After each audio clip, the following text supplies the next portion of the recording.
धनतेरस, जो दिवाली के जश्न की शुरुआत करता है, भारतीय परंपरा में समृद्धि से गहराई से जुड़ा हुआ है। इस दिन धन की देवी लक्ष्मी का स्वागत कीमती धातुएं खरीद कर करना शुभ माना जाता है।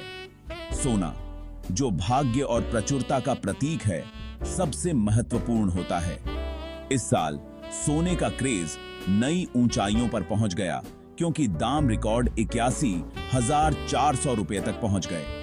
देश भर के बाजार चहल पहल से भरे हुए थे, क्योंकि खरीदार इस परंपरा में शामिल होने के लिए बेसब्री से ज्वेलरी स्टोर पर आ रहे थे।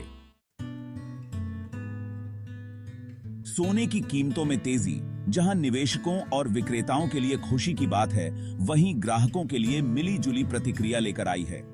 कुछ के लिए यह अपनी जेब पर नियंत्रण रखने का समय था, शायद हल्के गहने खरीदना या अपनी खरीदारी टालना।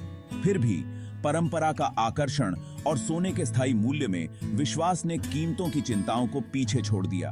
यह भावुक मूल्य उत्सव के माहौल के साथ यह सुनिश्चित करता है कि कीमतों में बढ़ोतरी के बावजूद मांग मजबूत बनी रहे। भारत में सोने और चांदी की कीमतों में उछाल कोई अलग थलग घटना नहीं थी। इस प्रवृत्ति को आकार देने में वैश्विक बाजार ने महत्वपूर्ण भूमिका निभाई। भू राजनीतिक अनिश्चितताएं और दुनिया भर में मुद्रास्फीति का दबाव जैसे कारकों की एक लंबी परछाई पड़ी, जिससे कीमती धातुओं का बाजार प्रभावित हुआ। इसके अलावा अमेरिकी डॉलर के मुकाबले भारतीय रुपये के प्रदर्शन ने घरेलू बाजार में मूल्य वृद्धि में योगदान दिया। इन वैश्विक बाधाओं के बावजूद अपनी सांस्कृतिक बुनावट में गहराई से निहित सोने के लिए भारत की भूख मजबूत बनी रही। यह दर्शाता है कि स्थानीय परंपराएं और वैश्विक अर्थशास्त्र कैसे आपस में जुड़े हुए हैं। भाग 4, उपभोक्ता और ज्वेलर्स। बदलाव का सामना।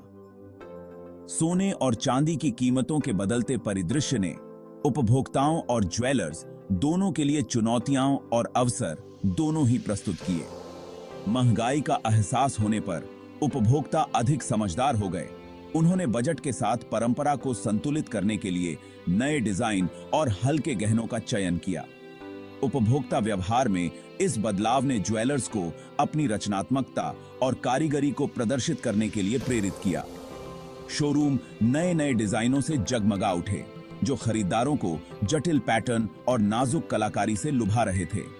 हल्के गहने, जो अक्सर कीमती पत्थरों से जड़े होते थे, एक लोकप्रिय विकल्प के रूप में उभरे, जो परंपरा और सामर्थ्य के बीच एक सुंदर समझौता प्रदान करते थे। मांग और आपूर्ति के इस खेल ने नवाचार को बढ़ावा दिया, पुराने बाजार में एक नया आयाम जोड़ा। भाग 5, सोने के ग्लोब में भविष्य की झलक। सोने और चांदी की कीमतों के भविष्य की भविष्यवाणी करना चाय की पत्ती पढ़ने जैसा है, कला और अटकलों का मिश्रण। जबकि वैश्विक आर्थिक संकेतक जैसे मुद्रास्फीति और ब्याज दरें अपना प्रभाव डालते रहेंगे, त्योहारी सीजन और भारत में आगामी शादी का सीजन सोने की मांग को मजबूत बनाए रखेगा। इन विपरीत शक्तियों की परस्पर क्रिया अनिश्चितता उत्पन्न करती है। क्या वैश्विक कारक त्योहारी उत्साह को कम कर देंगे या परंपरा आर्थिक चिंताओं पर हावी हो जाएगी? केवल समय ही बताएगा। एक बात तो निश्चित है, भारतीय संस्कृति के ताने बाने में बसा सोने का आकर्षण बाजार की मर्जी से इसकी कीमत में उतार चढ़ाव के बावजूद बने रहने की संभावना है।